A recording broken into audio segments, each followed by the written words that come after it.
कहानी का शीर्षक है मेरी माँ। विशाखा एक छोटे से शहर के प्राथमिक विद्यालय के कक्षा 5 की शिक्षिका थी। उनकी एक आदत थी, वह हमेशा क्लास शुरू करने से पहले आई लव यू ऑल कहती थी। लेकिन वह भी जानती थी कि वह सच नहीं था। वह कक्षा के सभी छात्रों से प्यार नहीं करती। कक्षा में एक बच्चा था जो विशाखा को एक आंख नहीं भाता था। उसका नाम शेखर था। शेखर मैले कुचैले कपड़ों में ही स्कूल आ जाया करता था। उसके बाल खराब हुए होते, उसके जूते के फीते भी खुले हुए होते, शर्ट के कॉलर पर भी मैल होता था। साथ ही पढ़ाई में भी उसका ध्यान नहीं था। विशाखा के डांटने पर वह उन्हें चौंक कर देखने लग जाता, लेकिन उसकी खाली खाली नजरों से उन्हें साफ पता लग जाता था कि शेखर शारीरिक रूप से तो कक्षा में मौजूद है, लेकिन वह मानसिक रूप से गायब है।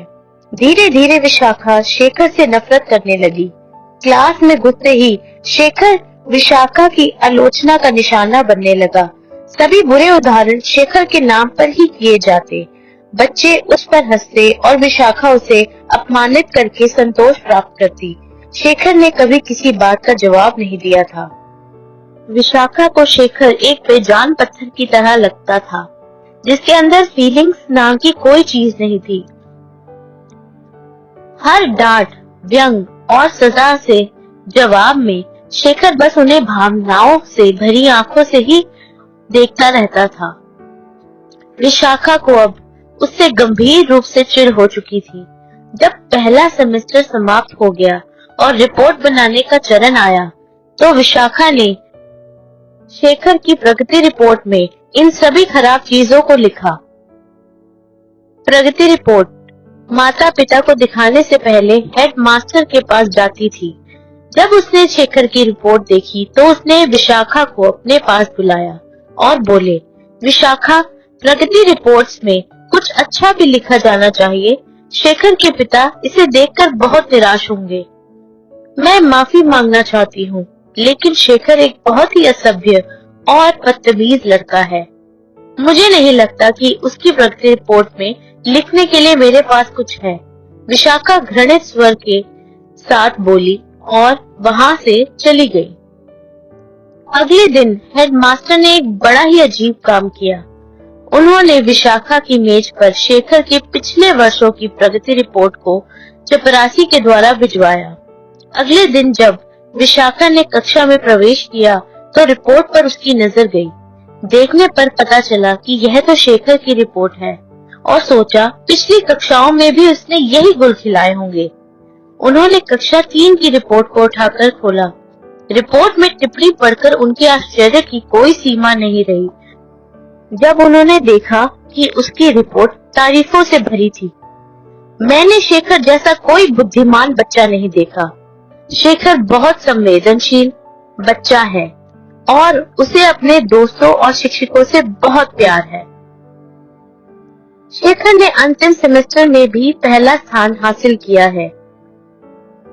विशाखा ने अनिश्चित स्थिति में कक्षा 4 में एक रिपोर्ट खोली तो उसमें लिखा था, शेखर पर अपनी माँ की बीमारी का बहुत गहरा प्रभाव पड़ रहा है।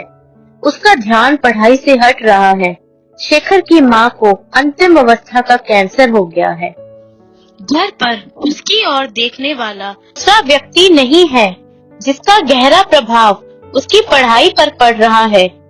शेखर की माँ मर चुकी है और इसके साथ ही शेखर के जीवन की रौनक भी। उसे बचाना होगा इससे पहले कि बहुत देर हो जाए। विशाखा का मन भयानक बोझ से भर गया था। कांपते हाथों से उसने प्रगति रिपोर्ट को बंद किया। उसकी आंखों में से आंसू एक के बाद एक गिर रहे थे। अगले दिन जब विशाखा ने कक्षा में प्रवेश किया तो उन्होंने अपनी आदत के अनुसार अपना पारंपरिक वाक्यांश कहा, आई लव यू ऑल। लेकिन वह जानती थी कि वह अभी भी झूठ बोल रही है, क्योंकि इसी क्लास में शेखर के लिए जो प्यार आज उसके दिल में था वह पूरी क्लास के किसी बच्चे के लिए नहीं था। पढ़ाई के दौरान उन्होंने रोजाना दिनचर्या की तरह शेखर से सवाल किया और हमेशा की तरह शेखर ने अपना सिर झुका लिया। जब कुछ देर तक विशाखा के डांट फटकार और सहपाठियों के हंसने की आवाज उसको सुनाई नहीं दी, तो उसने अचंभे से सर उठाकर उनकी आंखों में देखा। आज विशाखा के चेहरे पर गुस्सा नहीं था, वह मुस्कुरा रही थी। उसने शेखर को अपने पास बुलाया और उसे सवाल का जवाब बताकर उससे जबरन दोहराने के लिए कहा। शेखर 3-4 बार के आग्रह पर बोल ही पड़ा। उसके जवाब देने पर विशाखा ने खुद भी तालियां बजाई और सभी बच्चों से तालियां बजाने को बोला। फिर यह एक रूटीन बन गया। विशाखा हर सवाल का जवाब शेखर से लेती और फिर उसकी बहुत तारीफ करती। धीरे धीरे पुराना शेखर चुप्पी की कब्र को फाड़ कर बाहर आने लगा। अब विशाखा को सवाल के साथ जवाब बताने की जरूरत नहीं पड़ती। शेखर रोज बिना गलती के जवाब देकर सबको हैरान करता और नए नए सवालों का भी जवाब देता। अब उसके बाल बिखरे नहीं रहते थे और कपड़े भी काफी साफ थे, जिसे उसने शायद खुद ही धोना शुरू कर दिया था। साल खत्म होते ही शेखर ने दूसरा स्थान यानी दूसरा वर्ग हासिल किया। विदाई समारोह में सभी बच्चे विशाखा के लिए सुंदर उपहार लाए। खूबसूरती से भरे इन उपहारों में एक पुराने अखबार में पैक किया गया उपहार भी था। बच्चे उसे देखकर हंसने लगे और समझ गए कि यह उपहार शेखर का है। विशाखा ने वह उपहार खोल कर देखा तो उसमें किसी महिला के इस्तेमाल की हुई आधे इत्र की शीशी और एक हाथ में पहनने वाला एक बड़ा सा कड़ा था, जिसके ज्यादातर मोती गिर गए थे। विशाखा ने चुपचाप अपने ऊपर यह इत्र लगाया और हाथ में कंगन पहन लिया। इस दृश्य को देखकर बच्चे हैरान हो गए। शेखर भी आखिरकार शेखर से रहा नहीं गया। कुछ समय के बाद विशाखा से अटक अटक कर बोला, आज आप मेरी माँ की तरह लग रहे हो।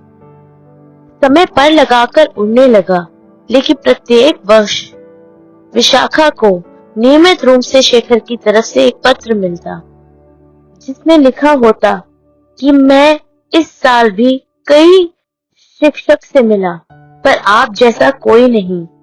फिर शेखर का स्कूल समाप्त हो गया और पत्रों का मिलना बंद हो गया। कई साल बीत गए और विशाखा रिटायर हो गई। एक दिन उन्हें शेखर से एक पत्र मिला, जिसमें लिखा था, इस महीने के अंत में मेरी शादी है और मैं आपके बिना आए शादी करना सोच भी नहीं सकता। एक और बात, मैं जीवन में बहुत सारे लोगों से मिला हूँ, पर आपके जैसा कोई नहीं। डॉक्टर शेखर।